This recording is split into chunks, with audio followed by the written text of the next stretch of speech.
ಸಚಿವೆ ಲಕ್ಷ್ಮಿ ಹೆಬ್ಬಾಳ್ಕರ್ ತವರು ಕ್ಷೇತ್ರದಲ್ಲಿ ಮಹಿಳೆಗೆ ರಕ್ಷಣೆ ಇಲ್ಲ ಕಣ್ರಿ. ಮಹಿಳಾ ಮತ್ತು ಮಕ್ಕಳ ಕಲ್ಯಾಣ ಇಲಾಖೆ ಸಚಿವೆ ಲಕ್ಷ್ಮಿ ಹೆಬ್ಬಾಳ್ಕರ್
ಮಾತೆತ್ತಿದ್ರೆ ಗೃಹಲಕ್ಷ್ಮಿ ಹಣದ ಬಗ್ಗೆ ಮಾತಾಡ್ತಾರೆ. ನಮ್ದು ಸುರಕ್ಷಿತ ನಾಡು, ಹೆಣ್ಣು ಮತ್ತು ಮಕ್ಕಳ ರಕ್ಷಣೆ ಮಾಡ್ತೀನಿ ಅಂತ ಮಹಿಳಾ ಮತ್ತು ಮಕ್ಕಳ ಕಲ್ಯಾಣ ಇಲಾಖೆ ಸಚಿವೆ ಲಕ್ಷ್ಮಿ ಹೆಬ್ಬಾಳ್ಕರ್ ಹೇಳ್ತಾರೆ. ಆದ್ರೆ ಇವರದೇ ತವರು ಕ್ಷೇತ್ರದಲ್ಲಿ ಅದೇನಾಗಿದೆ ಅಂತ ಒಮ್ಮೆ ನೋಡಿಕೊಂಡ್ ಬನ್ನಿ.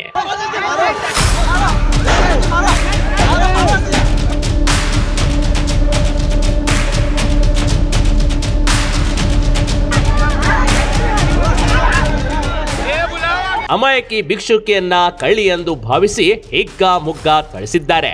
ಆಕೆಯೊಂದು ಮಹಿಳೆ ಅಂತಾನೂ ನೋಡದೆ ಕಿಡಿಗೇಡಿಗಳು ಸೊಂಟಕ್ಕೆ, ಹೊಟ್ಟೆಗೆ, ಎದೆ ಭಾಗಕ್ಕೆ ಹಾಗೂ ಸಿಕ್ಕಲ್ಲಿ ಒದ್ದು ತಮ್ಮ ವಿಕೃತಿ ಮೆರೆದಿದ್ದಾರೆ.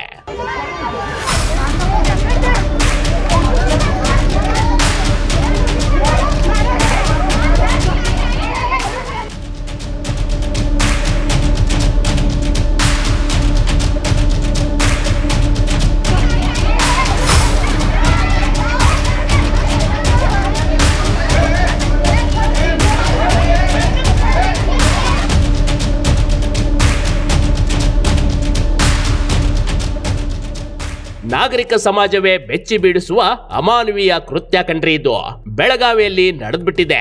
ಇಲ್ಲಿನ ನ್ಯೂ ಗಾಂಧಿನಗರದಲ್ಲಿ ರಂಜಾನ್ ನಿಮಿತ್ತ ಮನೆ ಮನೆಗೂ ಭಿಕ್ಷೆ ಕೇಳೋದಕ್ಕೆ ಈ ಮಹಿಳೆ ಹೋಗಿದ್ಲು. ಆದ್ರೆ ಕಳೆದೊಂದು ತಿಂಗಳಿಂದ ಬೆಳಗಾವಿಯಲ್ಲಿ ಮಕ್ಕಳ ಕಳ್ಳಿಯರು ಬಂದಿದ್ದಾರೆಂದು ಊಹಾಪೋಹ ಸುದ್ದಿ ಹಬ್ಬಿತ್ತು. ಭಿಕ್ಷುಕಿಯನ್ನ ನೋಡಿದ ಅನ್ಯಕೋಮಿನ ಜನ ತಪ್ಪಾಗಿ ಆಕೆಯನ್ನ ಮಕ್ಕಳ ಕಳ್ಳಿ ಎಂದು ಭಾವಿಸಿ ಸಿಕ್ಕಾಪಟ್ಟೆ ಹೊಡೆದಿದ್ದಾರೆ.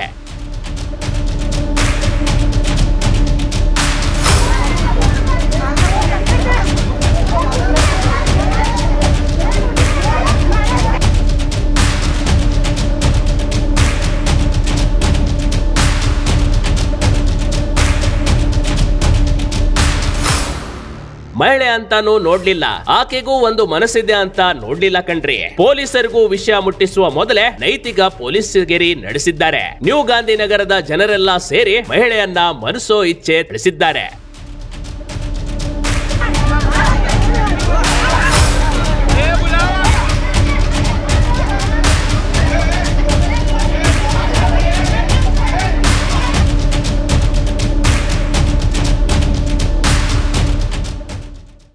ಆಕೆಗೂ ಒಂದು ಕ್ಷಣ ಮಾತಾಡಲು ಅವಕಾಶ ಮಾಡಿಕೊಡ್ಲಿಲ್ಲ. ದರದರನೆ ಎಳೆದುಕೊಂಡು ಹೋಗಿ ಕಪಾಳ ಮೋಕ್ಷ ಮಾಡಿದ್ದಾರೆ. ಒಂದು ಹೆಣ್ಣಿಗೆ ಹೊಡಿತಾ ಇದ್ರೆ ಅಲ್ಲೇ ಇದ್ದ ಮುಸ್ಲಿಂ ಹೆಂಗಸರು ಇನ್ನಷ್ಟು ಆಕೆಯನ್ನ ಹೊಡೆಯುವಂತೆ ಗಂಡು ಮಕ್ಕಳಿಗೆ ಹುರಿದುಂಬಿಸುತ್ತಿದ್ರು. ಒಂದು ಹೆಣ್ಣಾಗಿ ಇನ್ನೊಂದು ಹೆಣ್ಣಿನ ಮೇಲೆ ನಡೆಯುತ್ತಿದ್ದ ದೌರ್ಜನ್ಯವನ್ನ ಆನಂದಿಸುತ್ತಿದ್ರು ಕಣ್ರಿ. ನಿಜಕ್ಕೂ ನಮ್ಮ ಜನರ ಮನಸ್ಥಿತಿ ಯಾವ ಮಟ್ಟಿಗೆ ಬಂದಿದೆ, ಜನರು ಎಷ್ಟೊಂದು ಕ್ರೂರಿ ಮತ್ತು ವಿಕೃತರಾಗಿದ್ದಾರೆ ಅನ್ನೋದಕ್ಕೆ ಈ ಘಟನೆಯೇ ಸಾಕ್ಷಿ. कौन सा भी हमारा पुलिस स्टेशन में हुआ, माल मार्केट में हुआ, सिटी में हुआ, की कंप्लेंट करें. जस्ट ये व्हाट्सअप फैक्ट्री रहता है ना, ये व्हाट्सअप मैसेज सर्कुलेट हो रहा सब जगह. इसीलिए जो व्हाट्सअप पे जो मैसेज आते हैं हर मैसेज सही नहीं रहता. थोड़ा उसके बारे में जेन्युइनिटी के बारे में चेक करना है. लोकल पुलिस स्टेशन में जाकर ऐसा हो रही है क्या पूछना है, तो कुछ भी नहीं रहता है. जस्ट बच्चे लोगों में क्या करते हैं, व्हाट्सअप मैसेज स्प्रेड करते हैं बस. ना कि सिटी में कौन सा भी बच्चे का हुआ नहीं. एक जो औरत आई है ऑलरेडी आगे का है, आगे की इन्वेस्टिगेशन जो है हमारे साथ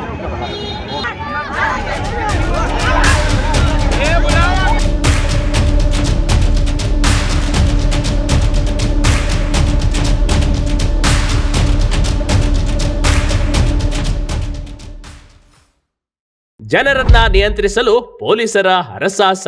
ಮಹಿಳೆಯ ನೋವನ್ನ ನೋಡಿ ರಣಕೇಕೆ ಹಾಕುತ್ತಿದ್ದ ಜನ. ಅತ್ತ ಮಹಿಳೆಯನ್ನ ಎಳೆದಾಡಿ ಹೊಡೆಯುತ್ತಿದ್ರೆ ಜನರು ರಣಕೇಕೆ ಹಾಕಿ ಆನಂದಿಸುತ್ತಿದ್ರು. ಜನರು ತಂಡೋಪತಂಡವಾಗಿ ಸೇರ್ತಾ ಇದ್ರು. ಜನರನ್ನ ಚದುರಿಸೋದೆ ಪೊಲೀಸರಿಗೆ ದೊಡ್ಡ ಟಾಸ್ಕ್ ಆಗ್ಬಿಟ್ಟಿತ್ತು.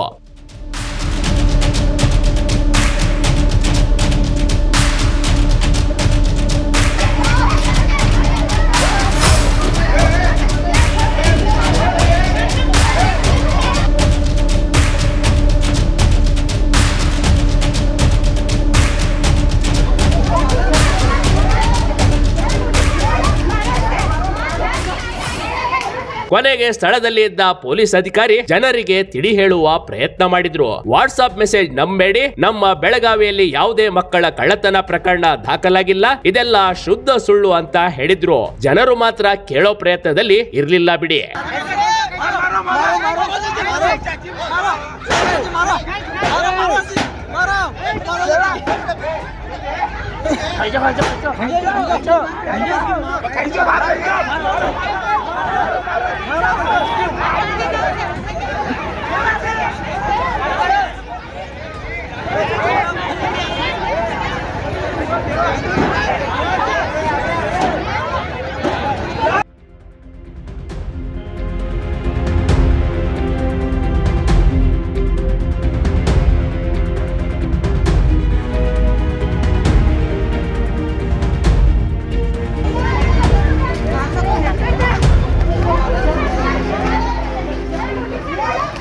ಖುದ್ದು ಬೆಳಗಾವಿ ಪೊಲೀಸ್ ಕಮಿಷನರ್ ಅವರೇ ಭೂಷಣ್ ಬೋರ್ಸೆ ಈ ಘಟನೆಯ ಬಗ್ಗೆ ಸ್ಪಷ್ಟನೆ ನೀಡಿದ್ದಾರೆ. ಬೆಳಗಾವಿಯ ಯಾವುದೇ ಭಾಗದಲ್ಲಿ ಮಕ್ಕಳ ಕಳ್ಳತನ ಪ್ರಕರಣ ದಾಖಲಾಗಿಲ್ಲ. ಸೋಷಿಯಲ್ ಮೀಡಿಯಾದಲ್ಲಿ ಹರಿದಾಡುತ್ತಿದ್ದ ಮಾಹಿತಿ ಇದೆಲ್ಲ ಸುಳ್ಳು ಅಂತ ಹೇಳಿದ್ದಾರೆ. ಯಾರು ಆತಂಕ ಪಡಬಾರದು ಅಂತ ಹೇಳಿಕೊಂಡಿದ್ದಾರೆ.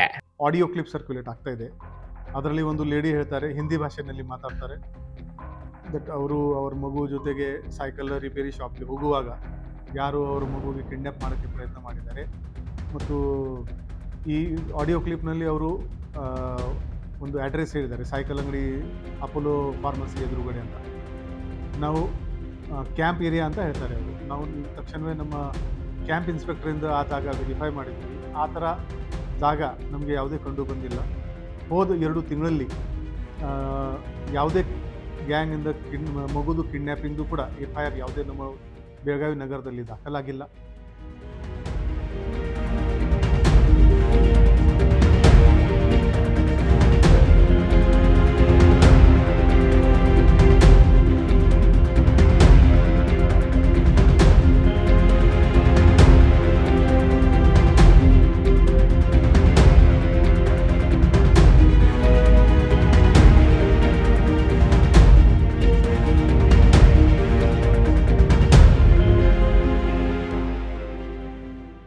ಒಟ್ಟಾರೆ ಏಕಾಂತದಲ್ಲಿ ಸುತ್ತಾಡುತ್ತಿದ್ದ ಭಿಕ್ಷುಕಿ ಮಹಿಳೆ ಪ್ರತಿ ವರ್ಷವೂ ರಂಜಾನ್ ದಿನ ಇಲ್ಲಿಗೆ ಬರ್ತಾ ಇದ್ಲು.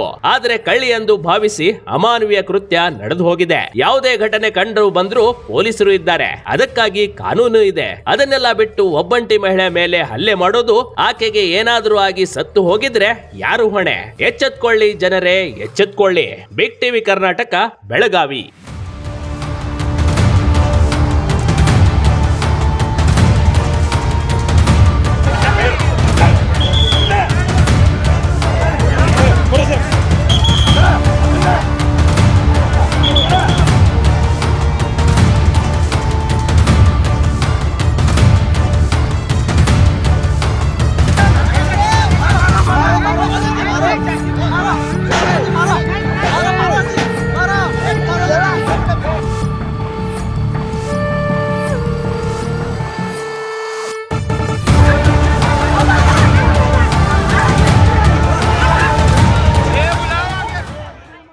ಬಿಗ್ ಟಿವಿ ಕರ್ನಾಟಕ ಯೂಟ್ಯೂಬ್ ಚಾನಲ್ಗೆ ಈಗಲೇ ಸಬ್ಸ್ಕ್ರೈಬ್ ಮಾಡಿ. ಧನ್ಯವಾದಗಳು.